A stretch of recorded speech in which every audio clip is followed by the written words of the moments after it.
안녕하세요. 꿈꾸는 다락방입니다. 오늘은 프랑스 작가 로맹가리가 쓴 자기 앞이 생을 읽어드리겠습니다. 이 책은 14살 소년 모모가 들려주는 밑바닥 삶을 살아가는 불행한 사람들이 슬픔과 고독과 사랑을 담아내고 그 안에서 성장하는 모모의 삶을 그리고 있습니다. 그럼 꿈꾸는 다락방과 함께 힐링되는 시간을 가져보세요.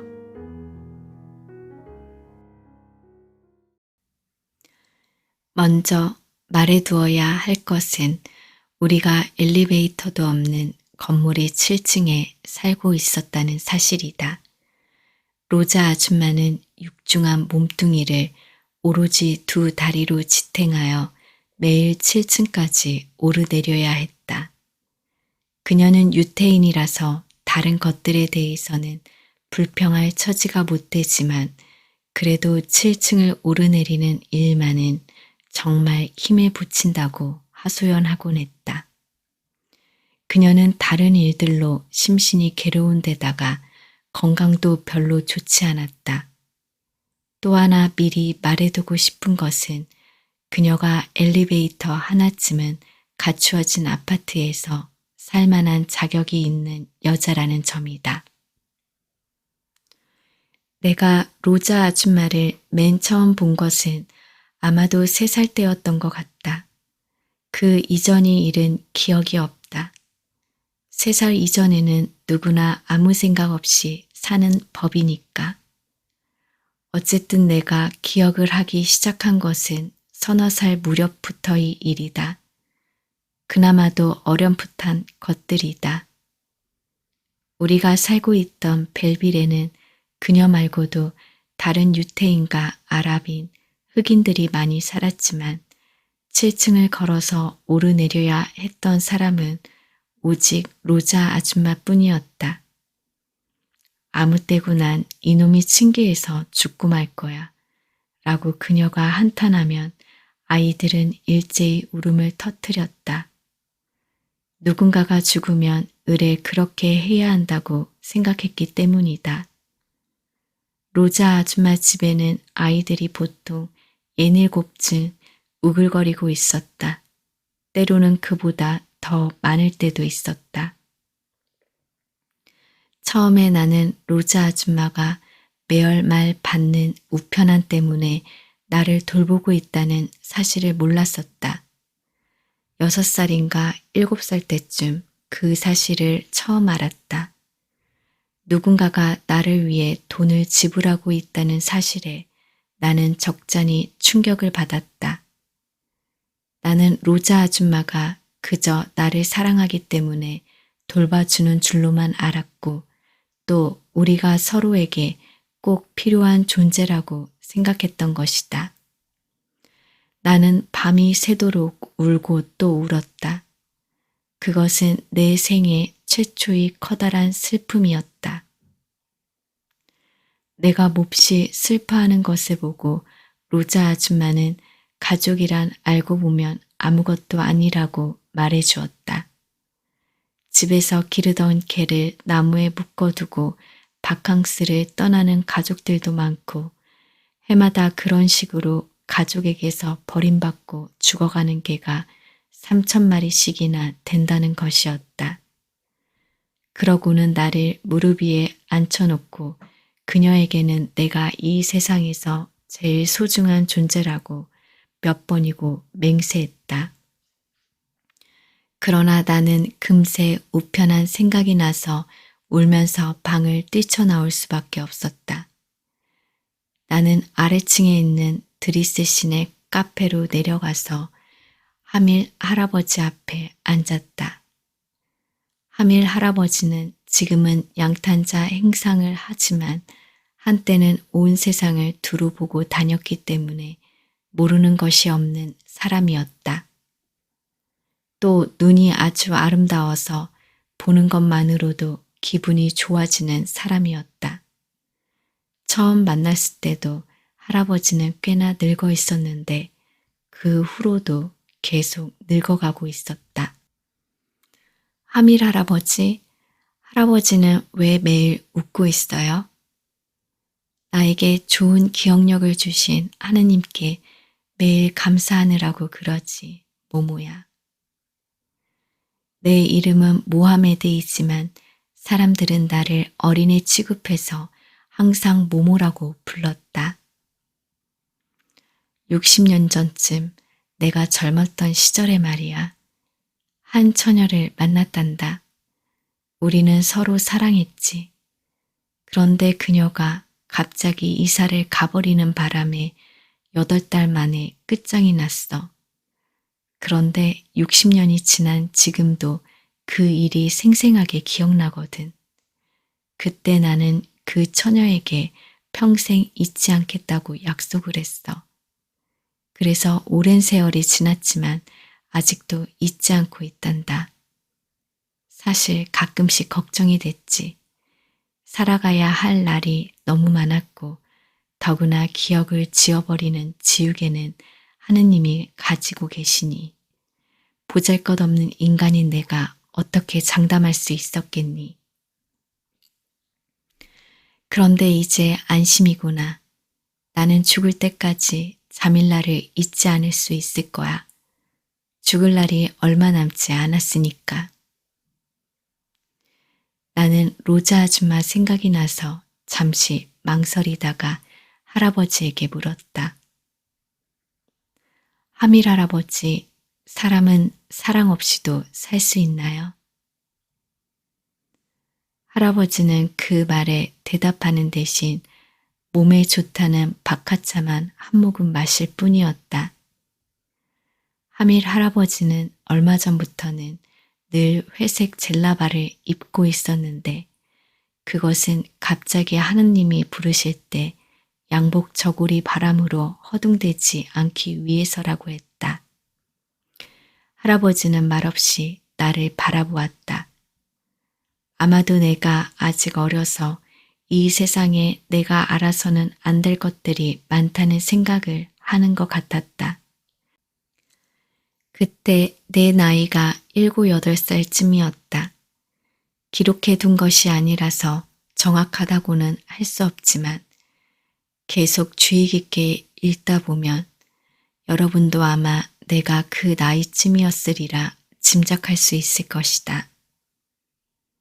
하밀 할아버지, 왜 대답을 안 해주세요? 넌 아직 어려. 어릴 때는 차라리 모르고 지내는 게 더 나은 일들이 많이 있는 법이란다. 할아버지, 사람이 사랑 없이 살 수 있어요?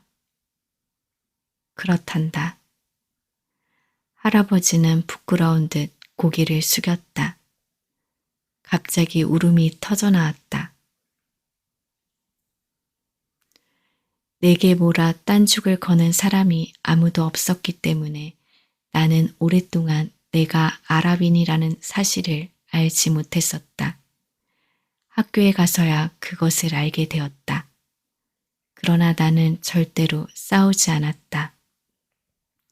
누군가를 때리는 일은 나쁜 짓이기 때문이다. 로자 아줌마는 폴란드 태생 유태인이었지만 수년간 모로코와 알제리에서 몸으로 벌어먹고 살았기 때문에 아랍어를 웬만큼 할 줄 알았다. 유태어도 알았기 때문에 우리는 곧잘 유태어로 이야기하곤 했다. 우리가 살던 건물이 다른 세입자들은 대부분 흑인이었다. 비송 거리에는 흑인들만 모여 사는 집이 5가구 있었는데 그중 2집에서는 아프리카에서처럼 일가 친척들이 모여 살았다. 특히 사라콜레 가족이 식구가 제일 많았고 투쿨레르네가 뒤를 이었다. 비송거리에는 또 다른 가족들이 많았지만 일일이 다 열거할 필요는 없을 것이다. 벨빌이 나머지 크고 작은 거리에는 특히 유태인과 아랍인들이 많았다. 구트 도르까지 그렇다가 그 후부터는 프랑스인 구역이 시작된다. 처음에는 나는 내게 엄마가 없다는 사실을 몰랐고 엄마가 꼭 있어야 한다는 것도 몰랐다. 로자 아줌마는 내가 그런 생각을 하지 않도록 하기 위해 일부러 엄마 이야기를 피했던 것이다. 나는 내가 왜 태어났는지, 그리고 정확히 어떻게 해서 태어났는지 알지 못했다.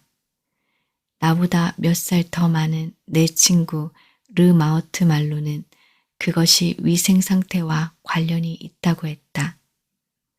르 마우트는 알제리에 있는 카스바에서 태어나 나중에 프랑스로 온 아이였다.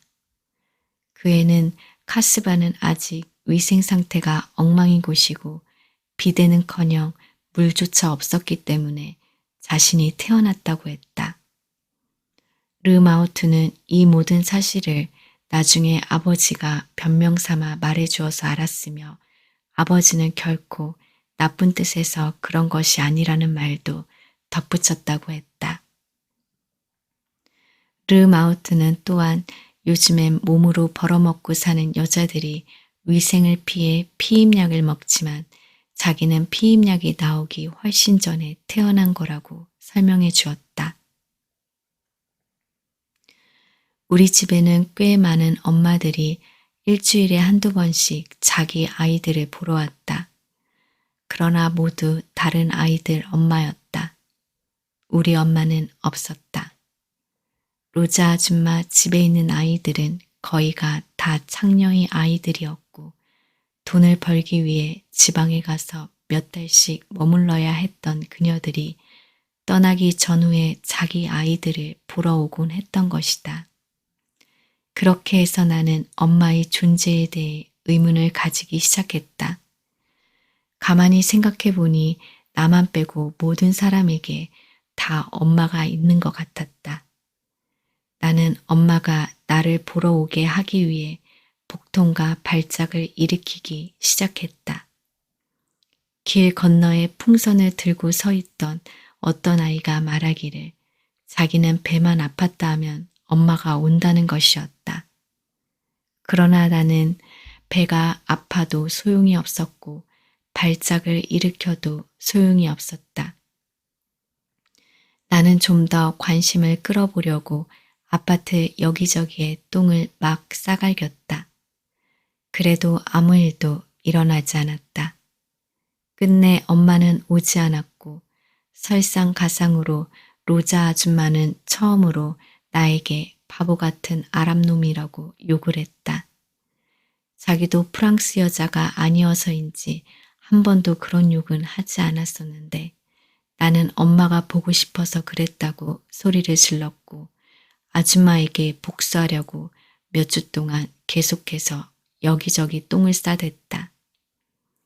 마침내 로자 아줌마는 내가 계속 그 짓을 하면 빈민 구제소로 보내버리겠다고 엄포를 놓았다. 아이들에게 무엇보다도 겁을 주는 곳이 빈민 구제소였기 때문에 그 말을 듣자 가슴이 덜컥 내려앉았다. 하지만 일단 정한 원칙에 충실하기 위해 나는 계속 똥을 싸댔다. 하지만 소용없었다. 그 무렵 로자 아줌마 집에 맡겨진 창녀의 아이들이 7명이었는데 모두 앞다투어 아무데나 똥을 싸질렀기 때문이다. 아이들이란 원래 흉내내는 데는 천재니까. 사방 똥천지가 되고 나니 내가 싼 똥은 눈에 띄지도 않을 지경이었다. 로자 아줌마는 그렇지 않아도 이미 너무 늙고 지쳐있는 데다가 전부터 유태인이라고 핍박을 받아온지라 그 일을 유난히 고통스럽게 받아들였다. 그녀는 하루에도 수차례씩 빈약한 두 다리에 95kg나 되는 체중을 싣고 7층을 올라다녀야만 했는데 문을 여는 순간 똥 냄새가 진동을 하면 손에 든 짐을 끌어안은 채 소파에 털썩 주저앉아 자기를 좀 이해해 달라는 듯이 울기 시작했다. 프랑스 인구가 5천만인데 그들이 모두 우리같이 똥을 싸댔더라면 독일 군인들조차 어찌할 바를 몰라 수용소고 뭐고 죄다 내동댕이 치고 도망쳐 버렸을 거라는 것이었다. 로자 아줌마는 전쟁 기간 동안 독일을 경험하고 거기서 살아 돌아온 사람이라 툭하면 그때 이야기를 되풀이하곤 했다. 집에 들어섰을 때 똥냄새가 진동을 하면 그녀는 소리를 질렀다. 여긴 아우슈비츠야, 아우슈비츠. 그녀는 유태인이라는 이유로 아우슈비츠에 강제 수용된 적이 있었다. 그렇다고 그녀가 유태인이 아닌 다른 사람들에게 함부로 하거나 하는 것은 아니었다. 오히려 그녀는 유태인 꼬마 모세더러는 종종 더러운 비코라고 부르면서 정작 아랍인인 나에게는 한 번도 그렇게 부른 적이 없었다. 그녀가 그 덩치에도 불구하고 섬세한 사람이었다는 것을 그때는 깨닫지 못했다.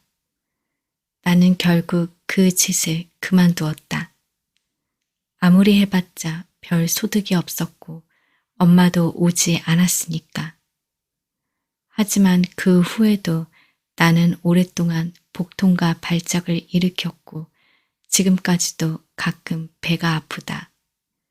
그 뒤 나는 주목을 끌기 위해 다른 방법을 동원했다. 상점들을 돌아다니며 진열대 위 토마토나 멜론 따위를 슬쩍 하기 시작한 것이다. 그리고 언제나 누군가의 눈에 띄도록 일부러 기다렸다. 주인이 나와서 따기를 한 대 갈기면 나는 아우성을 치며 울었다. 그렇게 함으로써 나에게 관심 있는 사람이 존재한다는 것을 확인하는 셈이었다. 한 번은 식료품점 앞에서 진열대 위 달걀을 하나 훔쳤다. 주인은 여자였는데 그녀가 나를 보았다. 나는 가게 주인이 여자인 곳에서 훔치기를 좋아했는데 그 이유는 내 엄마도 틀림없이 여자일 것이기 때문이었다. 나는 달걀을 집어 호주머니에 넣었다. 주인 여자가 나왔고 나는 사람들이 시선을 더 잘 끌 수 있도록 그녀가 내 뺨을 한 대 올려 붙여줄 것을 기대하고 있었다.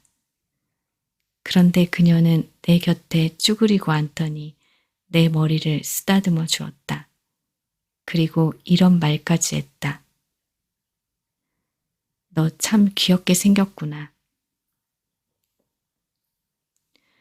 처음에 나는 그녀가 나를 잘 구슬려서 달걀을 도로 찾으려고 그러는 줄 알고 호주머니 깊숙이 달걀을 더 꼭 쥐었다.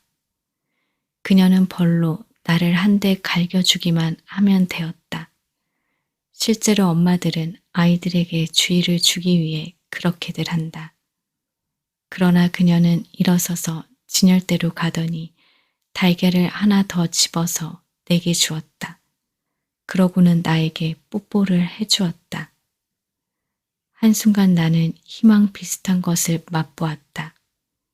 그때의 기분을 묘사하는 건 불가능하니 굳이 설명하진 않겠다. 나는 그날 오전 내내 그 가게 앞에 멍하니 서 있었다. 무엇을 기다리며 서 있었는지는 나도 모르겠다.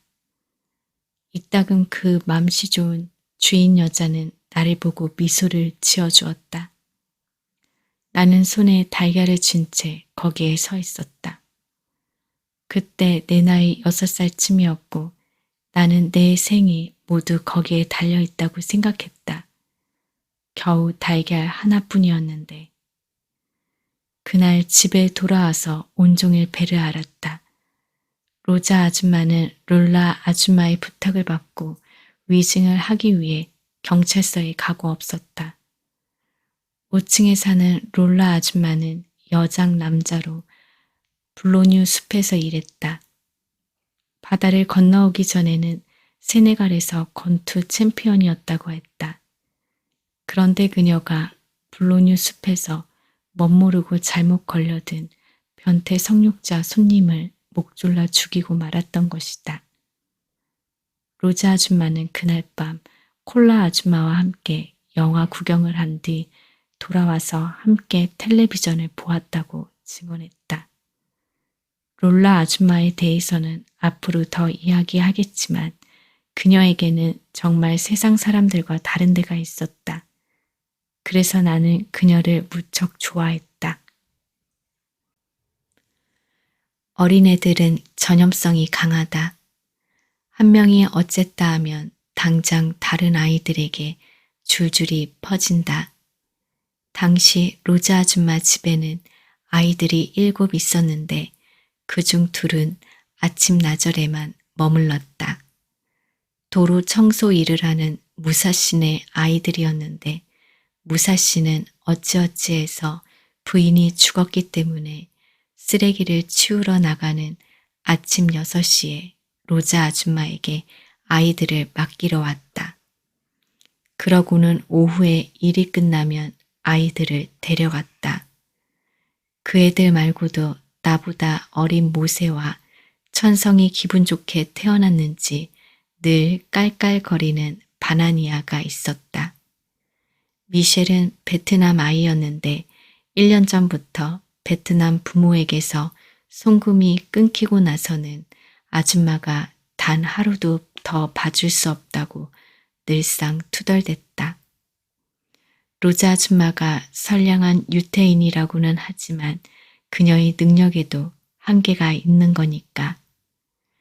돈벌이가 좋고 일거리도 많은 곳을 찾아 멀리 떠나는 여자들 중에는 종종 자기 아이를 아줌마에게 맡겨놓고 다시는 돌아오지 않는 사람도 있었다. 그런 여자들은 한 번 떠나면 그만이었다. 이런 일들은 모두 제때에 낙태 수술을 하지 못해 어쩔 수 없이 세상에 나오게 된 아이들이 이야기다. 로자 아줌마는 간혹 그런 아이들이 필요한 외로운 가정에 보내기도 했지만 그것도 법률 문제 때문에 쉬운 일은 아니었다. 여자가 몸으로 벌어먹고 살아야 하는 처지가 되면 자녀 양육권을 박탈당하게 된다. 몸으로 벌어먹는다는 것은 곧 매춘을 의미하기 때문이다. 그녀들은 친권을 뺏길까봐 두려워서 아이를 숨긴다. 그래서 대개 비밀이 보장되는 잘 아는 집에 아이를 맡긴다. 로자 아줌마 집에서 내가 본 아이들에 대해 모두 말할 수는 없지만 나처럼 그렇게 오래 거기에 사는 아이는 거의 없었다는 것은 분명히 말할 수 있다. 나 다음으로 오래 머물렀던 아이가 모세, 바나니아, 그리고 베트남 아이였다. 베트남 아이는 결국 무슈르 프랭스 거리의 어느 음식점으로 갔다. 하도 오래전 일이라 그 아이를 다시 만난다 해도 이제는 알아보지 못할 것 같다. 내가 엄마를 찾기 시작하자 로자 아줌마는 건방진 녀석이라고 욕하면서 아랍 놈들은 다 그 모양이라고 손을 내밀어주면 팔까지 달란다고 푸념했다. 아줌마는 원래 그렇게 못된 여자는 아니었다. 편견 때문에 그런 소리를 하는 것뿐이지 사실은 나를 제일 좋아한다는 것을 나는 잘 알고 있었다. 내가 악을 쓰기 시작하면 다른 아이들도 덩달아 소리를 질러댔다. 그러면 로자 아줌마는 엄마를 찾으며 울부짖는 7 아이들 속에서 진짜 종합적 히스테리를 일으켰다. 벌써 빠지기 시작해서 몇 오락이 남지 않은 머리카락을 쥐어뜯으며 아이들이 배은망덕하다고 통곡을 하는 것이었다. 그녀는 2 손에 얼굴을 묻고 하염없이 눈물을 흘렸다. 하지만 우리는 무정한 나이였다. 게다가 벽에서는 석회 덩이까지 떨어져 내리고 있었다. 로자 아줌마의 통곡 때문이 아니라 너무 오래되고 낡았기 때문이었다. 로자 아줌마의 잿빛 머리카락도 떨어져 내리는 석회 덩이처럼 자꾸 빠지고 있었다. 뿌리가 약해서 머리통에 제대로 붙어 있지를 못했다. 그녀는 대머리가 될까봐 몹시 걱정했다. 이렇다 하게 내세울 거라곤 짓불도 없는 여자에게 그보다 더 끔찍한 일은 없을 것이기 때문이었다. 그녀는 어느 누구보다도 큰 엉덩이와 가슴을 갖고 있었다. 아줌마는 거울을 볼 때면 애써 만족하려는 듯이 입을 크게 벌리고 억지 웃음을 짓곤 했다. 일요일이면 머리에서부터 발끝까지 잔뜩 치장을 한 후 다갈색 가발을 쓰고 볼리의 광장으로 가서 몇 시간씩 우아하게 앉아 있다 오곤 했다. 하루에도 몇 번씩 화장을 고쳤지만 달라지는 것은 별로 없었다.